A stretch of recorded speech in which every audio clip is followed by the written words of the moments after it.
BBC Radio Somerset Lifesavers. Weekday mornings from 10. Just ask your smart speaker to play BBC Radio Somerset. They are still living with the impact of Storm Chandra.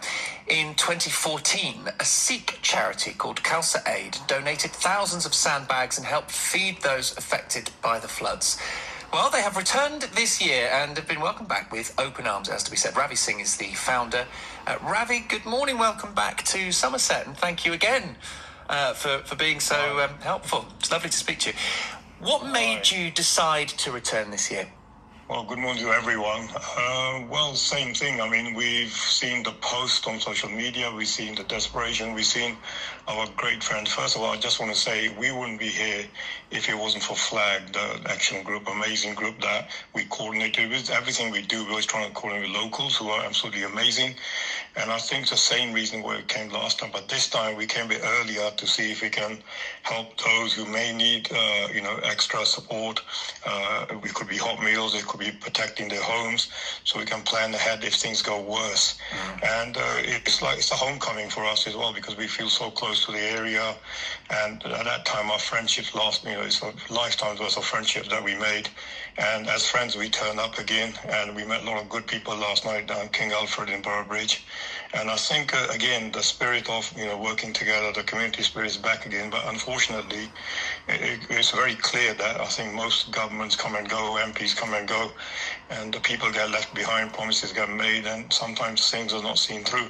So I'm really, last time we did, there was a lot of dredging going on, and FLAG did work very closely with the government, and I hope, again, they can work with the government. It doesn't matter which government it is, to protect homes and lives, and not people living with the fact. Now, the worst thing is when you're hearing stories, people are living with anxiety, thinking, are we going to get flooded?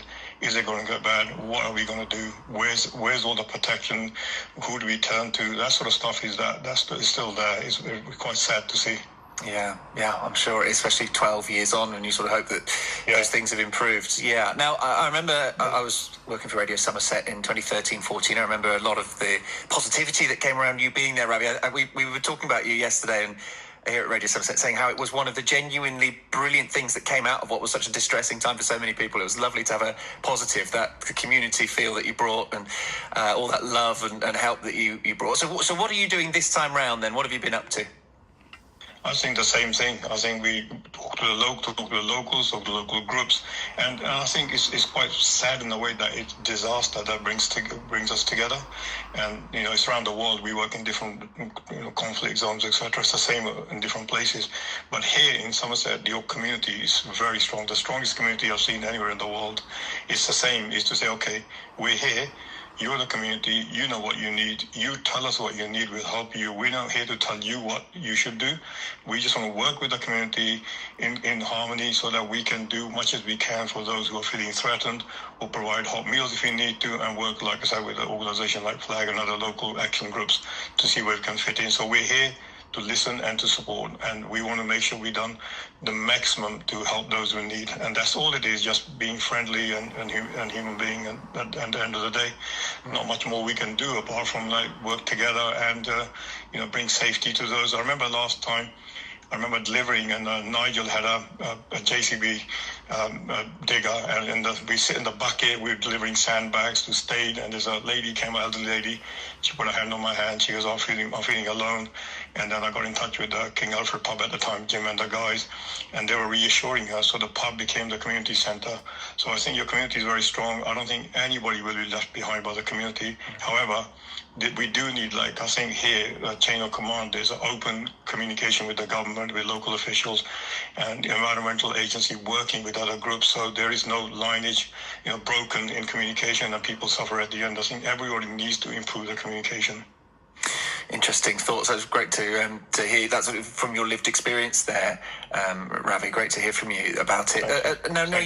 You go around the world, don't you? You say there, and you talked about sort of community spirit. What about floods generally? Do you think floods are getting worse, or climate's changing? We're hearing about these extremes becoming more extreme. Is that what you're seeing, do you think? Absolutely. Absolutely. We're just dealing with floods where we come from in Punjab in India. It's like tens of thousands of acres are flooded.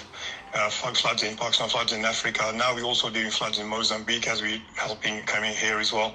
So floods are becoming a daily occurrence. And I think definitely if 12 years ago this happened and now people are feeling a little threatened again, we talk about the environment, we talk about a lot of the changes, but why are we not taking action? Why is it just talk? And how do we have the same situation, people feeling like this? Yes.